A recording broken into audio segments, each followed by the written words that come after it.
Amados sacerdotes e diáconos, irmãos e irmãs, peregrinos e peregrinas. Hoje nosso Senhor nos reúne em peregrinação aqui na igreja de São Nicolau, nessa cidade de Cracóvia. Mas esta manhã nós, peregrinos vindos do Brasil, fizemos uma experiência que marcou profundamente o nosso coração: a visita ao campo de concentração de Auschwitz. Não se trata apenas de um lugar histórico, mas de um verdadeiro memorial da dor, da injustiça e da crueldade humanas, onde milhões de pessoas perderam a vida. Ali somos confrontados com o mistério do mal, com a brutalidade da perseguição, mas também com sinais luminosos de fé e de entrega heróica. A primeira leitura do livro de Esdras nos ajuda a interpretar esse drama. O povo de Israel reconhece sua culpa diante de Deus e confessa: uma grande culpa pesa sobre nós. Mas agora, por um breve instante, o Senhor nosso Deus concedeu a graça, diz-nos o livro. Auschwitz é um testemunho doloroso das consequências do pecado humano, do afastamento de Deus,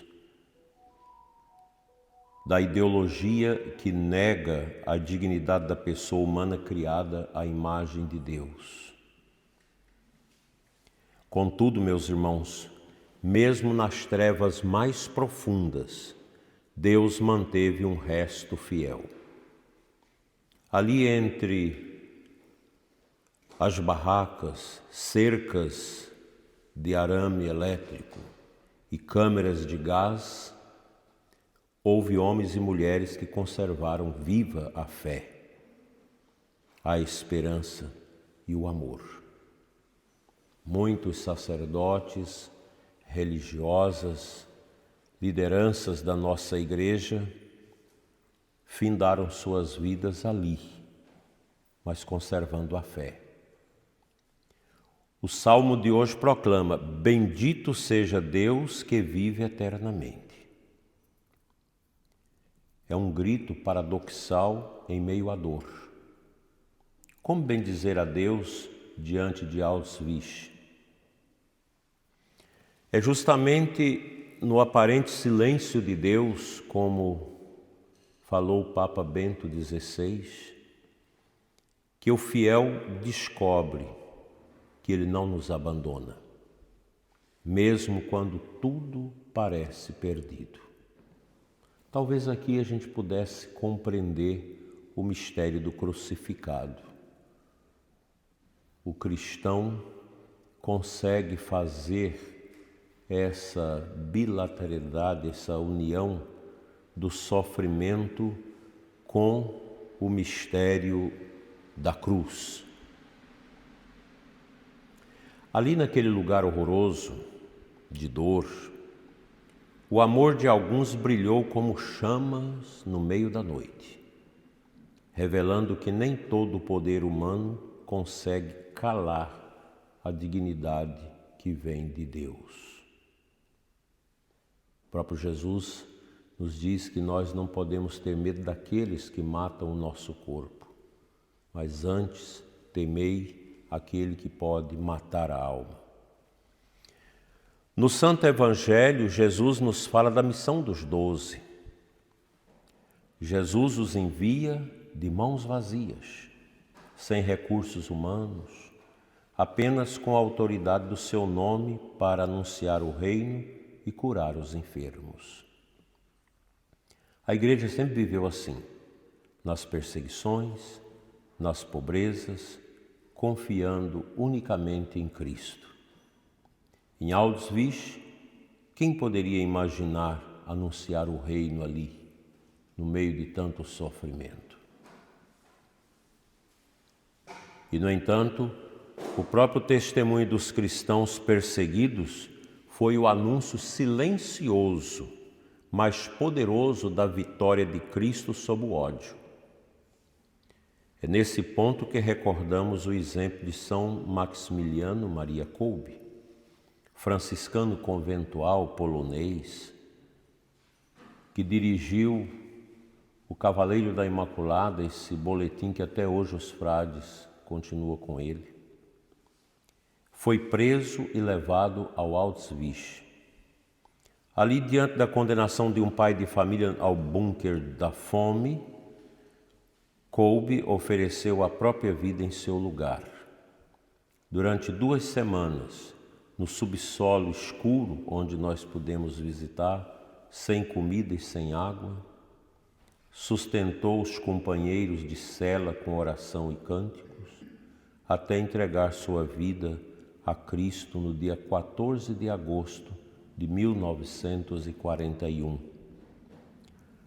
Sua morte não foi uma derrota, mas a vitória do amor. Ele cumpriu o que ouvimos hoje, proclamou o reino não com palavras, mas com o dom de si mesmo. Meus amados irmãos e irmãs, o campo de concentração que nós visitamos nos lembra a fragilidade humana e a tentação de construir um mundo sem Deus.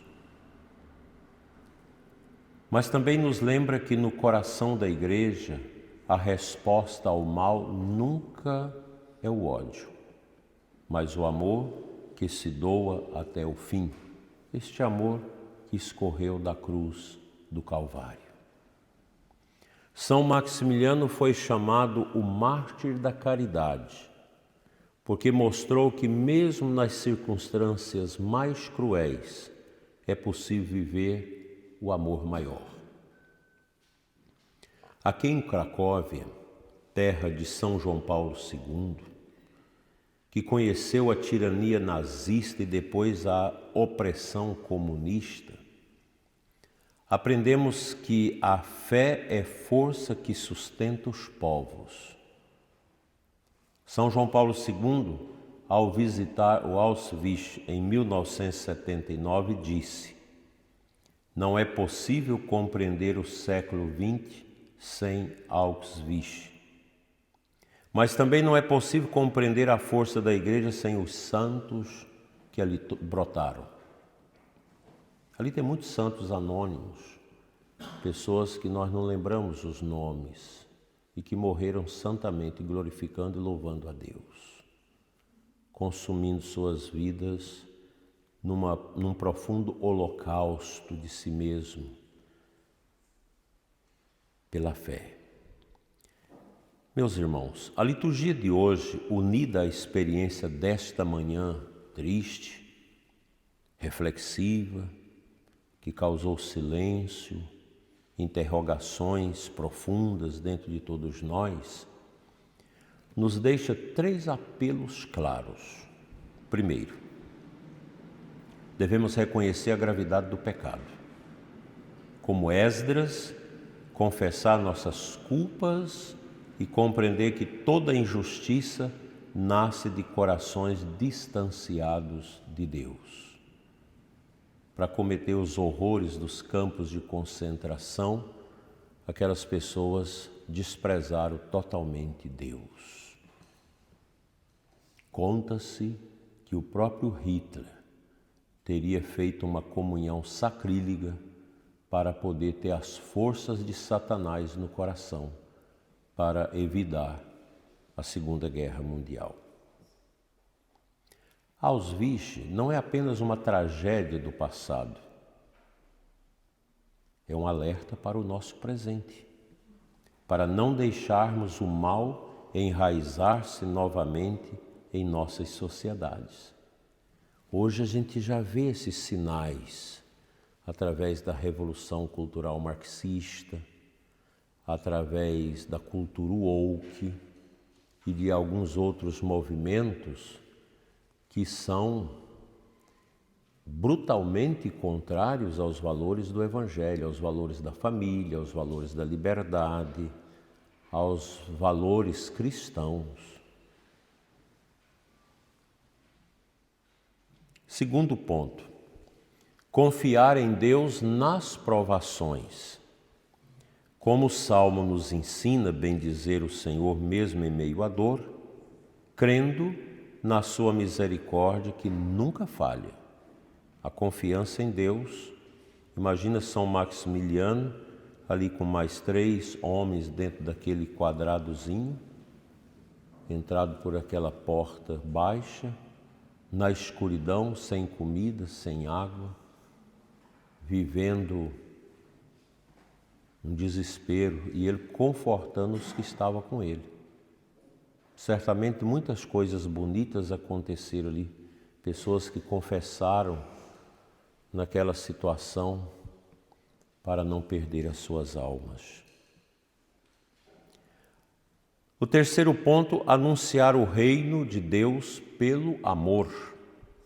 Como os apóstolos no Evangelho, como São Maximiliano Kolbe, que evangelizou não com pregações, mas com o dom da própria vida. E aqui nós podemos recorrer ao exemplo de São Francisco de Assis, que com aqueles hábitos velhos, estragados, sujos, rasgados, e seus irmãos ali, ele evangelizava andando de cabeça baixa, rezando com os irmãos nas ruas de Assis, para que o povo pudesse vê-los e, vendo-os na mendicância, na pobreza, com suas cabeças rapadas, pudesse ser tocado pelas coisas do alto. A gente precisa ver esses sinais. Nós precisamos escutar sinais que vêm pelo som e entram no nosso coração, como os sinos, a música antiga gregoriana, as músicas sacras que entram no nosso coração e ajudam o Espírito Santo a mover dentro de nós. Meus queridos, nesta Eucaristia, no altar do Senhor, unimos nossas lágrimas, as de tantos que sofreram nestes campos de morte, mas também nossa esperança, a vitória de Cristo ressuscitado, porque a vida vence a morte, o amor vence o ódio, a fé vence o desespero. Não é fácil para nós cristãos ter esta consciência. Nunca foi fácil. Pelo contrário, muito difícil. Mas nós somos chamados a viver isso. Hoje nós lembramos também São Nicolau, que é o patrono desta igreja. É uma figura luminosa, porque ele foi bispo no século IV. São Nicolau foi um homem de profunda caridade, pastor zeloso e incansável defensor da fé.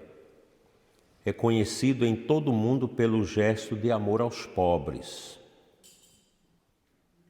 como quando ajudou uma família em necessidade lançando bolsas de ouro pela janela.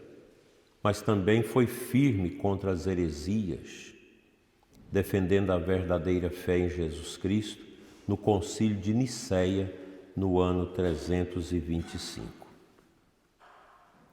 Peçamos ao final desta meditação a Santíssima Virgem de Czestochowa, a Mãe Negra. Lá no Brasil nós temos Nossa Senhora Aparecida, aqui eles têm a Virgem de Czestochowa. A Mãe que nunca abandonou este povo, que ela nos ajude a ser fiéis a Cristo em todas as circunstâncias, e que Santa Faustina nos ensine a confiar sempre na misericórdia de Jesus, até mesmo nos vales escuros da história. E que São Maximiliano Maria Kolbe interceda por nós, para que também sejamos capazes de viver e, se preciso, de morrer por amor. Assim seja. Amém.